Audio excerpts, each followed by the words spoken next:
வணக்கம். இன்று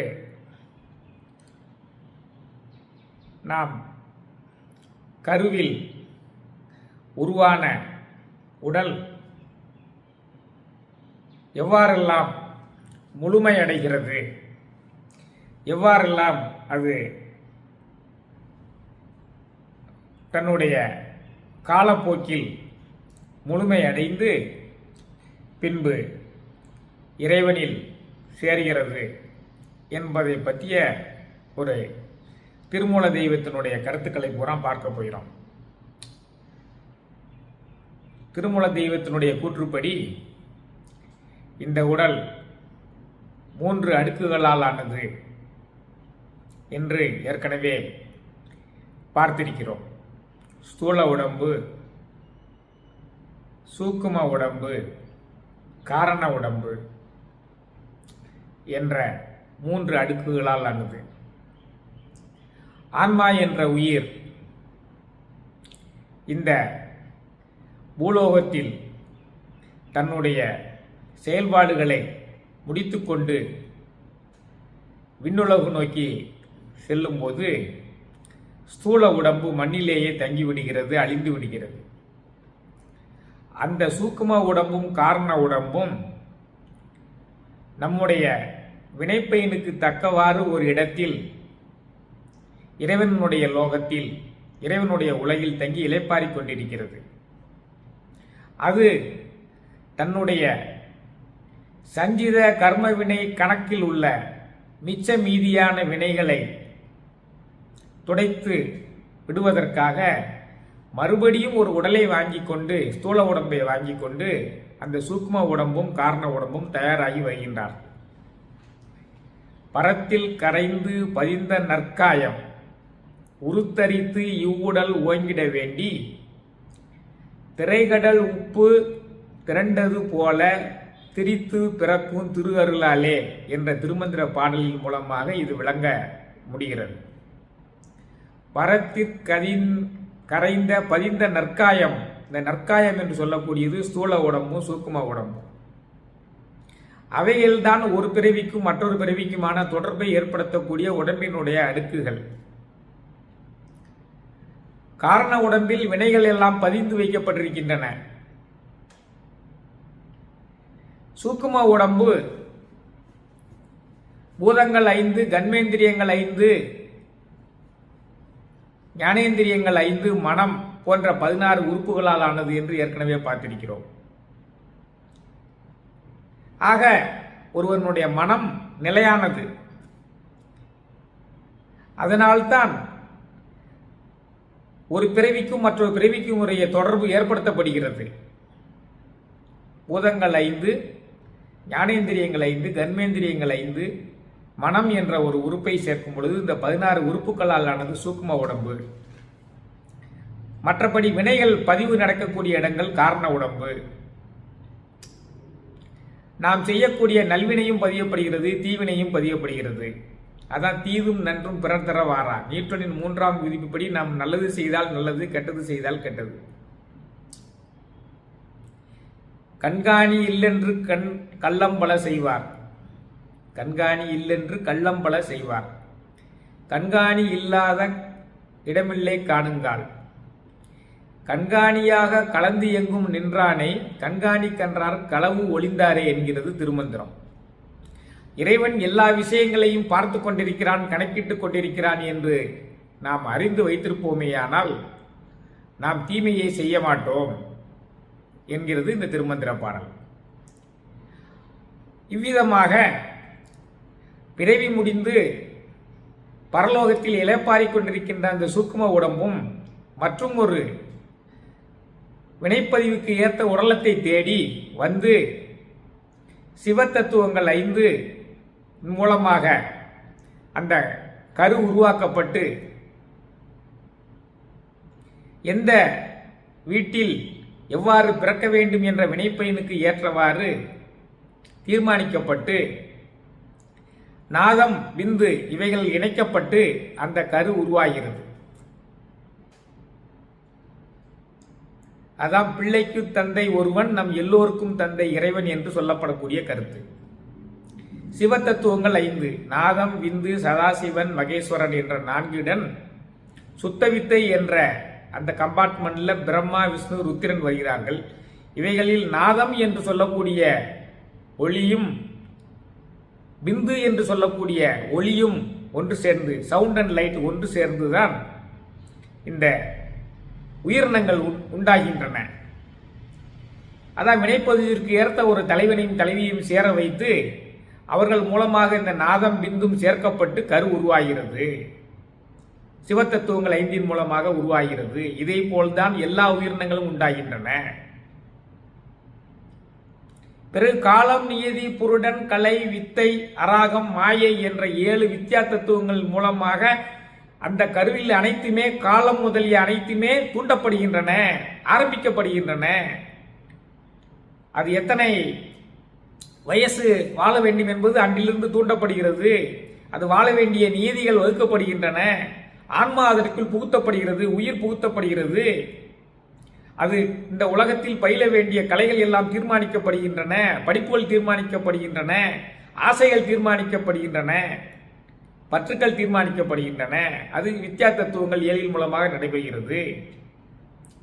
அடுத்து ஆன்ம தத்துவங்கள் 24: பூதங்கள் 5: நிலம்பு, நெருப்பு, காற்று, ஆகாயம். ஞானேந்திரியங்கள் 5: பார்க்க முடியாத உணர்ச்சிகள், பார்த்தல், கேட்டல், சுவைத்தல், நுகர்தல், தொடு உணர்ச்சி ஞானேந்திரியங்கள். கண்மேந்திரியங்கள் செய்யக்கூடிய வேலைகள், கை, கால். கை கொடுத்தல், எடுத்தல், கால் நடத்தல், வாய் உண்ணல், பருகல், பேசுதல், எருவாய் கழிவுகளை வெளியேற்றுதல், கருவாய் உயிர் சக்தியை வெளியேற்றுதல். ஆக பூதங்கள் 5, ஞானேந்திரியங்கள் 5, கண்மேந்திரியங்கள் 5, தன்மாத்திரைகள், சுவை, ஒளி, ஊறு, ஓசை, நாற்றம் என்ற தன்மாத்திரைகள் 5, அந்த கரணங்கள் 4, மனம், புத்தி, சித்தம், அகங்காரம். ஆக இந்த 24 ஆன்ம தத்துவங்களும் அந்த உருவான கருவில் படிப்படியாக தூண்டப்படுகின்றன. 24 தத்துவங்கள் என்றாலும் சரி, அம்சங்கள் என்றாலும் சரி, இவ்விதமாக 36 தத்துவங்களும் முதற்கண் உருவான கருவில் தூண்டப்படுகின்றன. 36 அம்சங்களும் ஏற்படுத்தப்படுகின்றன. சரி, அதோடு முடிந்து விட்டதா? இந்த உடலானது மொத்தம் 96 அம்சங்களால் ஆனது. அதான் எவ்வாறு முழுமையடைகிறது என்ற டாபிக் இன்னைக்கு பேச வேண்டியது. கருவில் உருவான உடல் எவ்வாறு முழுமையடைகிறது? இந்த 36 தத்துவங்கள் முதலில் சிவத்தத்துவங்கள் 5, ஆன்ம தத்துவங்கள் 7, வித்யா தத்துவங்கள் 7, ஆன்ம தத்துவங்கள் 24 என்று 36 தத்துவங்கள் படிப்படியாக 3 படிகளில் உடம்பில் ஏற்படுத்தி வைக்கப்பட்ட பின்பு கருவில் அந்த உடல் வளர்ந்து கொண்டிருக்கும் பொழுதும், கருவிலிருந்து வெளியே வளர்ந்து கொண்டிருக்கும் பொழுதும் மேலும் 66 அம்சங்கள் அந்த உடம்பில் தோன்றப்படுகின்றன, ஏற்படுத்தப்படுகின்றன. அவைகள் வளர் சிதை மாற்றங்களுக்கு உட்படக்கூடியவை. வயதாக வயதாக அவை அதிகமாகவும் செய்யும், குறையவும் செய்யும். அந்த 60 தத்துவங்கள் என்ன? அப்ப 60, 36 இந்த 96 சேர்ந்ததுதான் இந்த உடலம். இந்த 96 படிப்படியாக ஏற்படுத்தப்படுகின்றன. முதற்படியில் 5, அடுத்த படியில் 7, அடுத்த படியில் 24, 36 கருவில் உருவான பின்னர் கரு வளர்ந்து கொண்டிருக்கும் பொழுதும், கருப்பையிலிருந்து வெளியே இந்த உலகத்தில் வாழ்ந்து கொண்டிருக்கும் பொழுதும் மேலும் 60 அம்சங்கள் அல்லது தத்துவங்கள் இந்த உடலில் ஏற்படுத்தப்படுகின்றன, உடலை இயக்குவதற்காக வைக்கப்படுகின்றன. அப்போ மொத்தம் 96 தத்துவங்களால் ஆனது இந்த உடம்பு. இதை தெரிஞ்சு கொள்ள வேண்டும். 96 தத்துவங்களால் ஆனது இந்த உடம்பு. அப்ப மிச்சமுள்ள அந்த 60 தத்துவங்கள் என்ன என்பதை தான் இன்று பார்க்க போகிறோம். முதல்ல அறிவு 1. அந்த அறிவு ஒவ்வொரு நாளுமே வளர்ந்து கொண்டிருக்கும். கல்வி அறிவு, அனுபவ அறிவு என்று 2 வகையான அறிவுகள் இருக்கின்றன. வளர்ந்து கொண்டிருக்கக்கூடியது அறிவு. அனுபவத்துல தான். சின்ன பிள்ளைக்கு பார்த்த உடனே கயிறும் பாம்பும் ஒன்னாதான் தெரியும். கொஞ்சம் வயசாகி வளர வளர ஐயா இது கயிறல்ல பாம்புன்னு தெரியும். அதான் அறிவு. எல்லா விதமான உலகியல் தன்மைகளையும் அறியக்கூடிய மனப்பக்குவத்தை கொடுக்கக்கூடியது அறிவு. அறிவு 1. குணம் 3. தாமச குணம், சத்துவ குணம், ராட்சச குணம் என்ற 3 குணங்கள் நம்ம ஒவ்வொரு மனிதனையும் ஆண்டு கொண்டிருக்கின்றன. தாமச குணம் எதையும் மெதுவாக செய்வது, சத்துவ குணம் தெய்வ அனுகிரகத்தோடு இருக்க மாதிரியான ஒரு தேவலோக பிறவி மாதிரி இருக்கக்கூடிய ஒரு குணம், ராட்சச குணம் வீரத்தை கொடுக்கக்கூடியது. எல்லா மனிதர்களிலும் இந்த 3 சம அளவில் இருப்பதில்லை. சிலர் தாமச குணம் மேலோங்கி இருப்பார்கள், மற்ற 2 குணங்களும் கம்மியாக இருக்கும். சிலர் சத்துவ குணம் மேலோங்கப்பட்டு இருப்பார்கள், மற்ற 2 குணங்களும் கம்மியாக இருக்கும். சிலர் ராட்சச குணம் மேலோங்கப்பட்டு இருப்பார்கள், மற்ற 2 குணங்களும் கம்மியாக இருக்கும். அவர்களுடைய குணாதிசயங்களுக்கு தகுந்தபடி அவர்களுடைய முயற்சி இருக்கும். அவரவர்களுடைய முயற்சிக்கு தகுந்தபடி அவர்கள் அடையக்கூடிய பதவிகள் இருக்கும். குணங்கள் 3. மண்டலம் 3. இந்த உடம்பிலேயே 3 மண்டலங்கள் இருக்கின்றன. அக்னி மண்டலம், சூரிய மண்டலம், சந்திர மண்டலம். சூரிய மண்டலம் அக்னி மண்டலம் வெப்பம் சம்பந்தப்பட்டது. சந்திர மண்டலம் மனமும் சிந்தனையும் வயப்பட்டது. 3 மண்டலங்கள். பற்றுக்கள் 3. இந்த உலகியல் பற்றுக்கள் 3 இருக்கின்றன. பொருள் மேல் உள்ள பற்று, புத்திரர்கள் மேல் உள்ள பற்று, உலகத்தின் மேல் உள்ள பற்று. அதான் ஈடனை அல்லது பற்று 3. பொருட்பற்று, புத்திரப்பற்று, உலகப்பற்று. இதெல்லாம் உடம்பு வளர வளர வளரும். வளர வளர பொருள் சம்பாதிக்க வேண்டும் என்ற ஆசை மேலோங்கும். வளர வளர பிள்ளைகள் மேல் ஆசை பெருகும். வளர வளர பூமியின் மேல் ஆசை பெருகும். அதான் பொருட்பற்று, புத்திரப்பற்று, உலகப்பற்று. ஈடனை 3. தோஷம் 3. வாதம், பித்தம், கபம். மிகினும் குறையினும் நோய் செய்யும் நூலோர் வழி முதலாய் எண்ணிய 3. இந்த வாதம், பித்தம், கபம் என்பதுதான் நமக்கு வேதனையை கொடுக்கக்கூடியது. ஒன்று, வாயு அதிகமானால் வரக்கூடிய நோய் வாதம். வெப்பம் அதிகமாக வரக்கூடியதால் வரக்கூடிய நோய் பித்தம். அடுத்தது, குளிர்ச்சி அதிகமாக வரக்கூடியதால் வரக்கூடிய நோய் கபம். வாதம், பித்தம், கபம் வேதனைகள் 3. தோஷங்கள் 3. வாதம், பித்தம், கபம். மலம் 3. ஆணவம், கண்மம், மாயை. ஆணவம் நான் என்ற செருக்கினால் வரக்கூடியது. கண்மம் நாம் செய்த வினைப்பயன் மூலமாக வரக்கூடியது. மாயை பேராசையினால் வரக்கூடியது. இப்போ மலம் 3. அந்த கர்ணம் 4.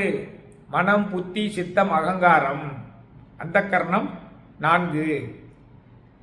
ஒரு உடல் வளர வளர இவை எல்லாம் வளரும். அந்த கர்ணம் 4.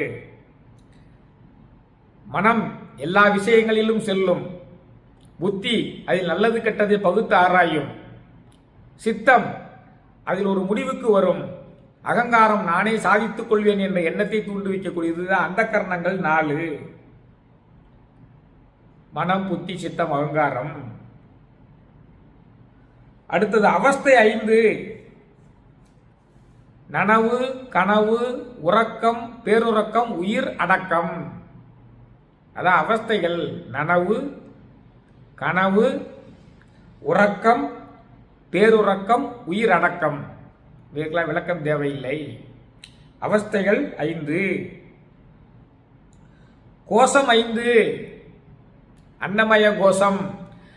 3 அடுக்குகளான அந்த உடம்பு 5 வகையான உட்பிரிவுகளை உடையது. 3க்குலையும் சேர்ந்து 5 உட்பிரிவுகள் இருக்குது. அன்னமய கோஷம், கோஷம் என்றால் உடம்பு. பிராணமய கோஷம், மனோமய கோஷம், விஞ்ஞானமய கோஷம், ஆனந்தமய கோஷம் என்ற 5 உட்பிரிவுகள் உள்ளன. அன்னமய கோஷம்னா நான் பார்க்கக்கூடிய இந்த உடம்பு, அது சாப்பிடக்கூடியது, பருகக்கூடியது, எல்லாவற்றையும் செய்யக்கூடியது அன்னமய கோஷம். பிராணமய கோஷம்னா தசவாயுக்களினுடைய இயக்கத்தை சொல்லக்கூடிய அந்த உடலினுடைய அடுக்கு வாயு கோஷம். அன்னமய கோஷம், பிராணமய கோஷம். மனோமய கோஷம் நம்மளுடைய சிந்தனையை சொல்லக்கூடிய உடம்பினுடைய உட்பிரிவு. விஞ்ஞானமய கோஷம் நமக்கு மெய்யறிவை கொடுக்கக்கூடியது, உடலினுடைய அந்த உட்பகுதி. ஆனந்தமய கோஷம் நமக்கு முக்தி அளிக்கக்கூடிய உடம்பினுடைய உட்பகுதி. அதான் கோஷங்கள் 5. ஆசயம் 5.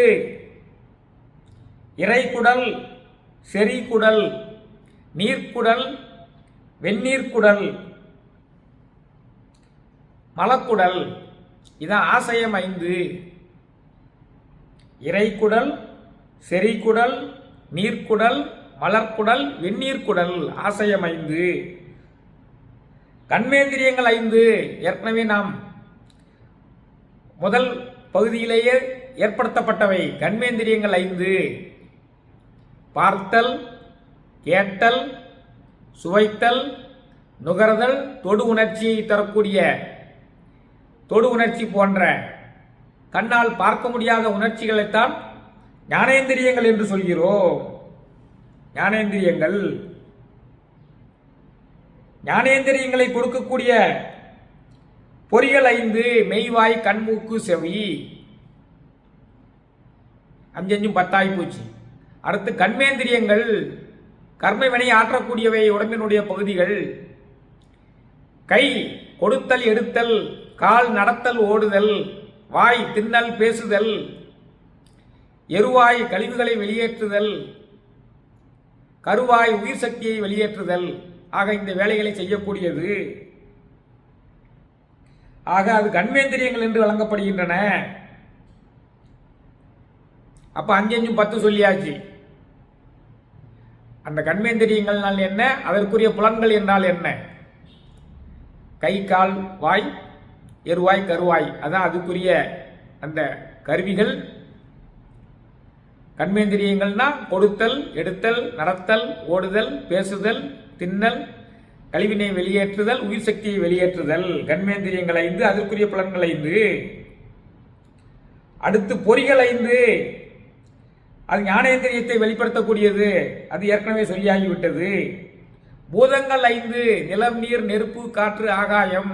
அது முதல்ல உள்ள 36 தத்துவங்களிலேயே உண்டாக்கப்பட்டது. பூதங்கள் 5. நாடி 10 நாடிகள். இடகலை,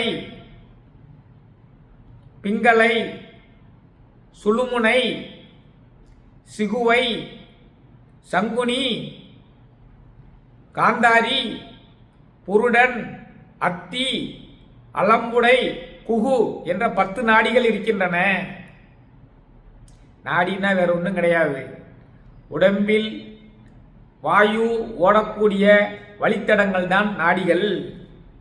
இடகலை இடது நாசியின் வழியாக மூச்சு சென்று வருவது. பிங்களை வலது நாசியின் வழியாக மூச்சு சென்று வரக்கூடியது. சுழுமுனை முதுகுத்தண்டின் வழியாக காற்று ஓடி வரக்கூடிய வழிப்பாதை. சிகுவை உள்ளாக்கு பகுதியில் காற்று ஓடக்கூடிய இடம். சங்குனி மூலாதாரத்திலிருந்து அந்த எருவாய் வரைக்கும் காற்று ஓடக்கூடிய பகுதி. காந்தாரி இடது காதில் காற்று ஓடக்கூடிய இடம். அதை வச்சுதான் காது அசைக்க முடியும். புருடன் வலது காதுல காற்று ஓடக்கூடிய இடம். காந்தாரிங்கிறது இடது கண், புருடன்கிறது வலது கண்ணில் காற்று ஓடக்கூடிய இடம். அத்திங்கிறது வலது காது, அலம்புடைங்கிறது அத்திங்கிறது இடது காது, அலம்புடைங்கிறது வலது காது. குகு என்பது மலக்காற்று வெளியே செல்லக்கூடிய ஒரு வழித்தடம். அப்போ இதான் நாடிகள் 10. 10 வாயுக்கள். பிராணன் மூச்சுக்காற்று, அபானன் மலக்காற்று. பிராணன் தொப்புள் பகுதியில இருந்து மேல் நோக்கி செல்லக்கூடியது. அபானன் தொப்புள் பகுதியிலிருந்து கீழ் நோக்கி செல்லக்கூடியது. பிராணன், அபானன். பிராணன் மூச்சுக்காற்று, அபானன் மலக்காற்று. உதானன் செரிமான காற்று, வயிற்றில் இருக்கும். வியானன் தொழில் காற்று, கைகால்கள் இயங்குவதற்காக அவை மூளையிலிருந்து உத்தரவுகளை பிறப்பிட்டு அது செய்யும். சமானன் இடுப்பு கீழ் உள்ள பகுதிகளை இயங்க வைக்கக்கூடிய ஒரு காற்று, சமானன். கூர்மன் கண்ணசைவுக்கு பயன்படக்கூடிய காற்று. நாகன் நச்சுக்களை வெளியேற்றக்கூடிய ஒரு காற்று. தனஞ்சயன் வீங்கற்காற்று. அதான் கடைசியில் நமக்கு உடம்பு மறைந்த பிறகு கடைசியாக வெளிவரக்கூடியது தனஞ்சயன். தனஞ்சயன்கிற காற்று.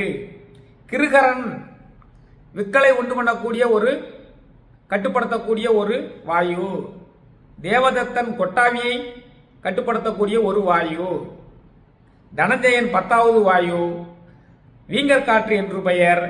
இந்த ஸ்தூல உடம்பு மண்ணுலகத்தில் மடிந்து பட்ட பின் 48 மணி நேரம் கழித்து உடலை வீங்க வைத்து வெடித்துக் கொண்டு சென்றுவிடும். அதோட எல்லாம் இந்த உடம்பில் முடிந்து விட்டது என்று அர்த்தம். ஆக இந்த 10 வாயுக்கள்.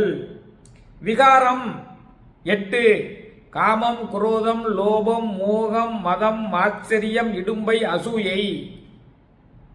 காமம்னா பேராசை, குரோதம்னா கோபம், லோபம்னா எல்லாம் எனக்கு என்று வாழ்வது, மோகம்னா பெண்வயப்பட்டு அழிதல், மதம்னா நான் என்ற கர்வம், ஆச்சரியம் என்றால் பொறாமை, இடும்பை என்றால் பிறரை துன்புறுத்தி மகிழக்கூடியது, அந்த குணமுடைய இயல்புடையவர்கள் இடும்பை. அசூசை என்றால் பிறரை வைத்தறிச்சல் உண்டு பண்ணுமாறு பெரிய பொறாமை கொண்டு வாழக்கூடியவர்கள். அதான் விகாரங்கள் 8. ஆதாரம் 6: மூலாதாரம், சுவாதிஷ்டானம், மணிபுரகம், அநாதம், விசுத்தி, ஆக்னை. இந்த 6 ஆதாரங்களிலும் நாம் நம்மளுடைய மனதை நிலைநிறுத்தி 6 ஆதாரங்கள் நிலை பெற்று இருக்கக்கூடிய தெய்வங்களை நாம் வணங்கினால் நம்மளுடைய குண்டலினி சக்தியானது மேலெழும்பி ஆக்னை சக்தி வரை சென்று நாம் அங்கு பேரொளி பிளம்பாக இறைவனை காண முடியும். மூலாதாரத்தில் கணபதி இருக்கிறார், அதான் முதல்ல கணபதியை வழங்கணும். சுவாதிஷ்டானத்தில் பிரம்மா இருக்கிறார், மணிபூரகத்தில் விஷ்ணு இருக்கிறார், அநாதகத்தில் ருத்ரன் இருக்கிறார், விசுத்தி மகேஸ்வரன் இருக்கிறார், ஆக்னை சதாசிவன் இருக்கிறார். அதான் 6 ஆதாரங்கள். எல்லாவற்றையும் உண்டு பண்ணக்கூடிய வினைகள் 2 இருக்கின்றன, நல்வினை, தீவினை. எல்லாத்தையும் கூட்டினீங்கன்னா 96 வரும். இந்த 96மே நாம் வளர வளர அவைகள் உடம்பில் தூண்டப்பட்டு வளர் சிதை மாற்றங்களுக்கு உட்படுத்தப்படுகின்றன. அறிவு கொஞ்சம் கொஞ்சமா வளர்ந்து ஒரு முதிர்ச்சி அடையும். பிறகு வயசாக வயசாக அப்படியே அறிவு குழந்து நாம் இறக்கும் தருவாயில் குழந்தை மாதிரி ஆகிவிடுவோம். அதான் இந்த 96 தத்துவங்களும் வளர்சிதை மாற்றங்களுக்கு உட்பட்டது. பிணி, மூப்பு, சாக்காடு என்று அதைத்தான் வகைப்படுத்துகிறார்கள். இந்த தசவாயுக்கள் இருக்கின்றனவே, தசவாயுக்கள் இளமை பருவத்தில் நன்றாக இயங்கிக் கொண்டிருக்கும். கொஞ்சம் கொஞ்சமாக அவனுடைய இயக்கம் தடைபடும் பொழுது, குறையும் பொழுதோ கூடும் பொழுதுதான் கால் சம்பந்தமான நோய்கள் ஏற்படுகின்றன, வாதம் என்று சொல்கிறோம். தசவாயுக்கள் அந்தந்த வாயுக்கள் இயங்காமல் இருக்கும் பொழுது, கண்ணுக்குரிய வாயு கூர்மன் இயங்காமல் இருக்கும் பொழுது கண் பார்வையில் பிரச்சனை ஏற்படும். நச்சுக்கள் வெளியேறக்கூடிய வாயினுடைய அளவு குறையும் பொழுது உடல் நச்சுத்தன்மை உடையதாக மாறி வியாதி ஏற்படும். சாப்பிட முடியாமல் போகக்கூடிய நிலைமையெல்லாம் ஏற்படும். நாகன் என்ற வாயு நச்சுக்காற்றுகளை வெளியேற்றக்கூடிய வாயினுடைய அளவு குறைவதற்கு காரணம். சமானன் என்ற வாயு இடுப்பு கீழ் உள்ள பகுதியில் இயங்குவதை கட்டுப்படுத்தக்கூடியது. வயதாக வயதாக அது குறைந்தால் இடுப்பு கீழே உள்ள பகுதியினுடைய இயக்கம் தடைபடும். இப்படி விதவிதமாக நாம் உடம்பில் அவை அனைத்துமே தூண்டப்பட்டு வளர்ச்சிதை மாற்றங்களுக்கு உட்படுத்தப்பட்டு அனைத்தும் நன்றாக வளர்ந்து முதுமை அடையும் பொழுது கொஞ்சம் கொஞ்சமாக ஒடுங்கி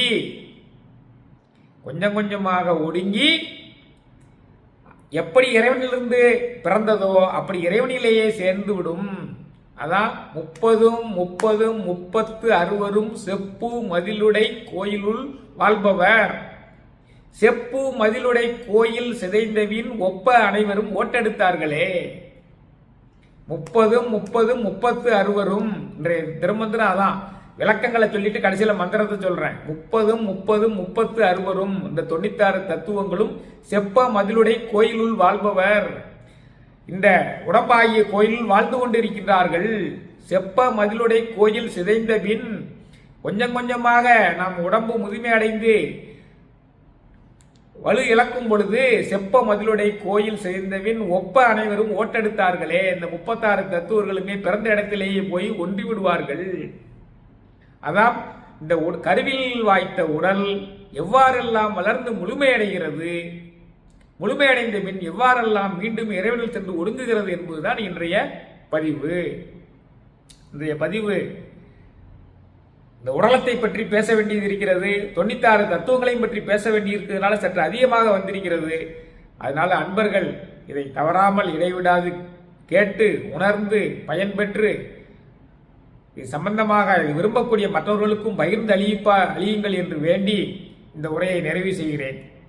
வான்மையில் வளாது பெய்க, மலிவளம் சுரக்க, மன்னன் கோன்முறை அரசு செய்க, குறைவிலாது உயிரல் வாழ்க, நான்மறை அறங்கள் ஓங்க, நற்றவம் வேள்வி மல்க, மேன்மைகொள் செய்வ நீதி விளங்குக உலகமெல்லாம், மேன்மைகொள் செய்வ நீதி விளங்குக உலகமெல்லாம், மேன்மைகொள் செய்வ நீதி விளங்குக உலகமெல்லாம். நன்றி, வணக்கம்.